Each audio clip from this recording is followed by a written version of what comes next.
Hey everyone, Steve here with At the Ready, and today I'm going to be talking about appendix carrying your concealed carry gun with a weapon mounted light attached. I know a lot of people will probably look at this video like, why would you ever need to carry your concealed carry gun with a light on it? Like, that's stupid, or that's too much to try to shove down your pants, whatever. And I would disagree with that, obviously, as I have a holster right here that's set up for it and the gun, and I've been carrying it for about a week, so I'm not going to, claim to be some expert on how it is, but, I do have the unique opportunity where I can carry a gun for, upwards of 16 hours a day, 7 days a week, 365 days a year. Now that I'm a stay-at-home dad, I can carry it. I can run around, do my chores around the house, play with the kids, everything that I would do if I was only wearing the gun or not wearing the gun at all. It is a little bit, I will say that it is pushing the limit on what you can shove in your pants, a little bit, but it's doable. If you have a holster that is set up properly, and I think with a couple of key things that I was able to do, it can be done. So let me talk about the holster a little bit. It's only a week old.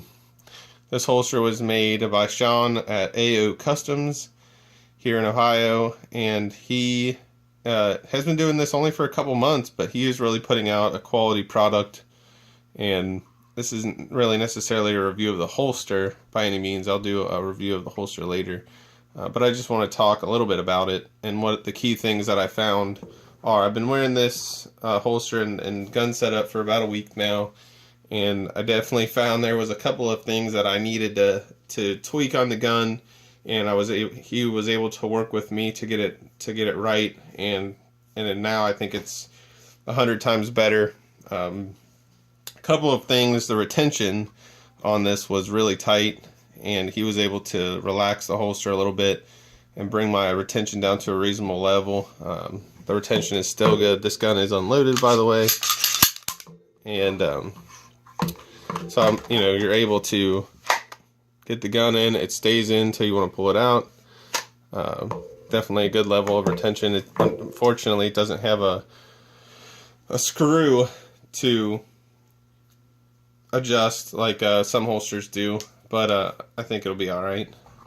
I went with this zombie green kydex color inside, so that when I'm reholstering and I'm looking the holster into the gun, I'm physically looking into the holster to make sure there's no drawstrings, there's no clothing, or there's no anything in the way to, get into my trigger guard and pull the trigger while I'm holstering. Shoot, if you're doing everything right, you'll just put a bullet into the dirt or ground, whatever, but you don't want to do that.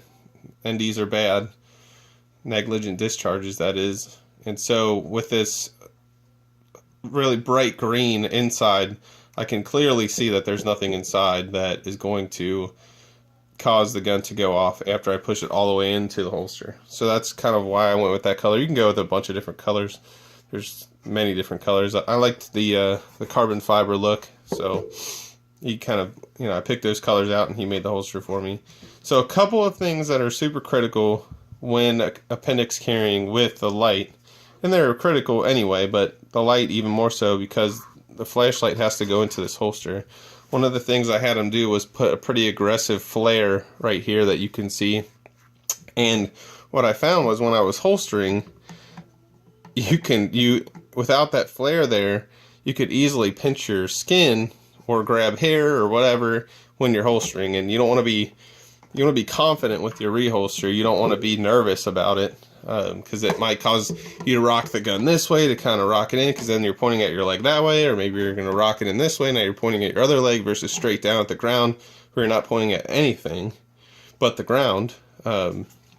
So I had him do a pretty aggressive flare right here, and that really helped push my skin away from the holster and be able to get the light in with confidence and holster the gun with confidence. So that was one of the things that's super critical. And I think another thing that's critical for appendix carry in general is this claw. What it does is it will ride on the inside of your pants, right on the other side of your belt, and it'll twist the gun into your body. That really helps with concealing the gun.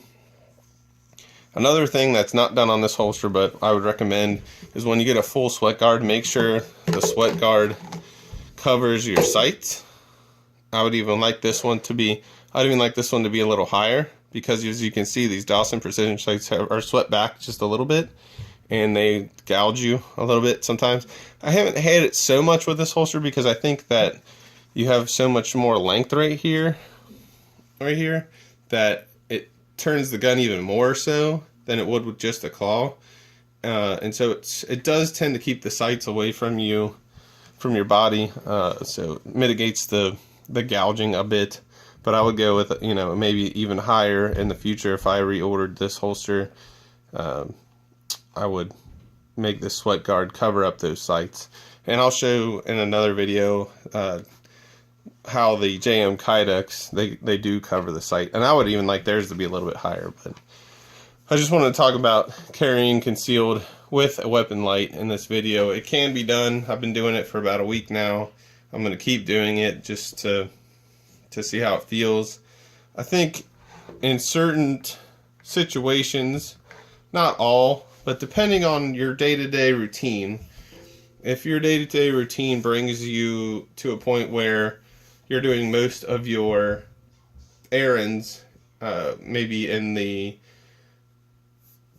dusk hours or even after dark, I think it would be a good idea to carry concealed with a weapon mounted light. Also carrying a freehand light too. Today I got the Nightcore P12, previously reviewed, because not every situation calls for you to pull your gun out of the holster. One, two, if you are pulling your gun out of the holster and you're using the light to shine it at something, you may accidentally point the gun at something you don't intend to point the gun at, which is breaking one of your basic safety rules. You could use it to flood bounce it off the floor and see what you're looking at, but if you don't need to be pointing your gun at something, you might want to avoid that. But like I said, in certain situations, if you operate after dark, a lot of the time, maybe carrying a weapon mounted light on your concealed carry weapon is a good thing. And I know that there's even been more lights that have come out for single stack guns, such as like the Smith & Wesson Shield, the very popular gun for concealed carry. They make smaller lights for that now, which is pretty cool.